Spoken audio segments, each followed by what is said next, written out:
दोस्तों 23 जनवरी 1963 का दिन दिल्ली का नेशनल स्टेडियम तत्कालीन प्रधानमंत्री स्वर्गीय श्री जवाहरलाल नेहरू की गरिमामय उपस्थिति में स्वर कोकिला लता मंगेशकर ने देशभक्ति से सराबोर एक बहुत ही सुंदर गीत जिसे कवि प्रदीप ने लिखा था, प्रस्तुत किया था।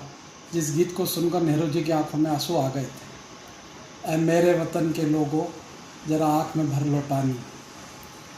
इस गीत की रचना हुई थी मित्रों। उसकी जो दास्तान है वो कुछ ऐसी है कि 1962 के भारत चीन युद्ध में चुशुल क्षेत्र में, जहाँ पर भारतीय सेना की एक टुकड़ी तैनात थी रेजांग ला के पास या रेजांग ला पे, वहाँ पे रात के 8 बजे 18 नवंबर 1962 को भारतीय टुकड़ी को कुछ ऐसी सलाह दी गई कि वो उस स्थान को छोड़ दें, पीछे लौट जाएं, क्योंकि उनको किसी भी प्रकार की रसद या कुमुक वहाँ पे प्रदान करना संभव नहीं है।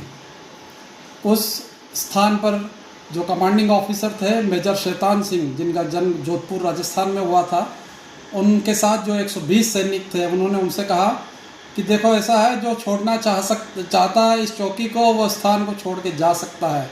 मैं यहीं पर तैनात रहूँगा और हमारी मातृभूमि की रक्षा करूँगा। उनके साथी जो सैनिक थे उन्होंने सभी ने एक स्वर में कहा कि नहीं, कोई यहाँ से नहीं जाएगा, हम भी आपके साथ कंधे से कंधा लड़ाकर इस चौकी की रक्षा करेंगे। और मित्रों, रात के 4 बजे के आसपास चीनी सेना के 3000 सैनिक उस चौकी के ऊपर उन्होंने आक्रमण कर दिया और हमारे सैनिकों ने जिस बहादुरी के साथ उस चौकी की रक्षा की, एक ऐसा बताते हैं मित्रों, एक सैनिक ने 10-10 चीनी सैनिकों को अपने हाथों से मारा।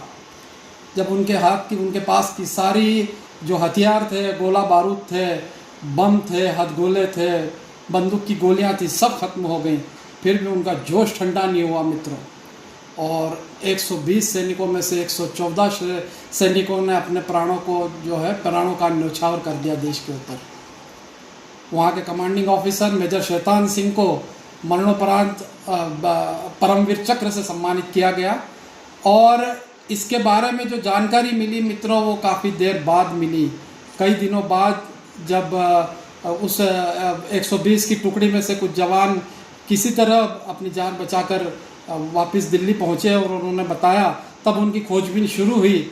और काफ़ी दिनों बाद वो जो सैनिक थे, 114 सैनिक, उनके जो पार्थिव शरीर थे वो उसी हालत में, किसी के हाथ में बंदूक थी, किसी के हाथ में मशीन गन थी और किसी के हाथ में हथगोला था।